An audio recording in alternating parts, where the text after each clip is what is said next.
Exodus 39. From the blue, purple, and scarlet yarn, they made woven garments for ministering in the sanctuary.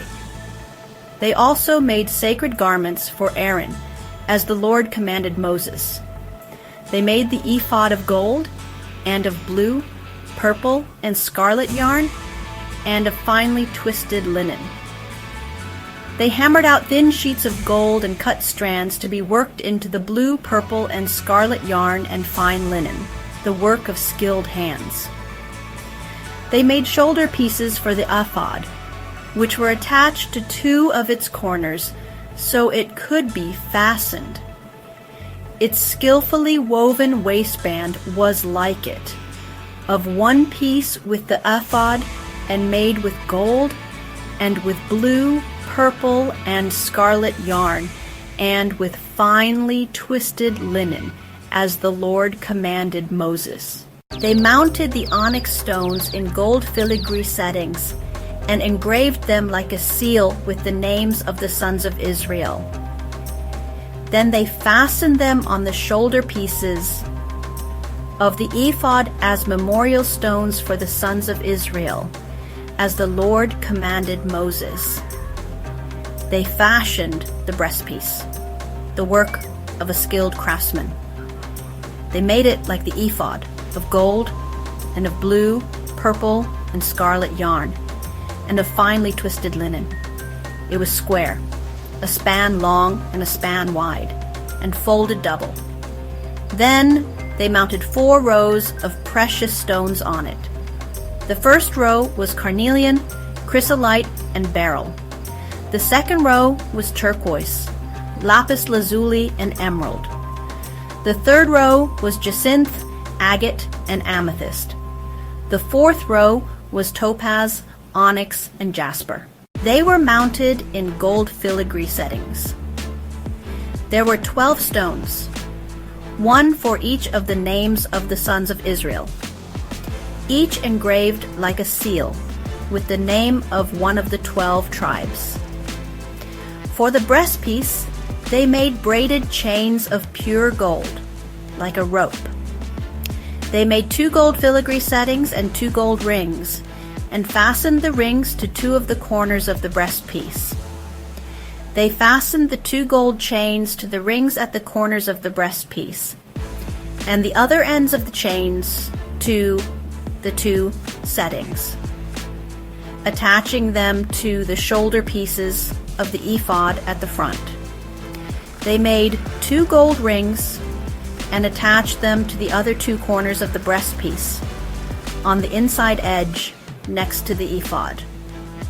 Then they made 2 more gold rings and attached them to the bottom of the shoulder pieces on the front of the ephod, close to the seam just above the waistband of the ephod.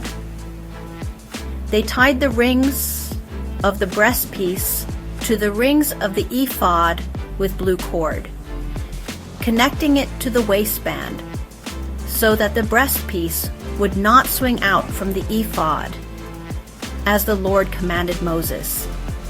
They made the robe of the ephod entirely of blue cloth, the work of a weaver, with an opening in the center of the robe, like the opening of a collar, and a band around this opening, so that it would not tear. They made pomegranates of blue, purple, and scarlet yarn, and finely twisted linen around the hem of the robe. And they made bells of pure gold, and attached them around the hem between the pomegranates. The bells and pomegranates alternated around the hem of the robe to be worn for ministering, as the Lord commanded Moses. For Aaron and his sons, they made tunics of fine linen, the work of a weaver, and the turban of fine linen, the linen caps and the undergarments of finely twisted linen. The sash was made of finely twisted linen and blue, purple, and scarlet yarn, the work of an embroiderer, as the Lord commanded Moses. They made the plate, the sacred emblem, out of pure gold and engraved on it, like an inscription on a seal, "Holy to the Lord." Then they fastened a blue cord to it to attach it to the turban, as the Lord commanded Moses. So all the work on the tabernacle, the tent of meeting, was completed. The Israelites did everything just as the Lord commanded Moses.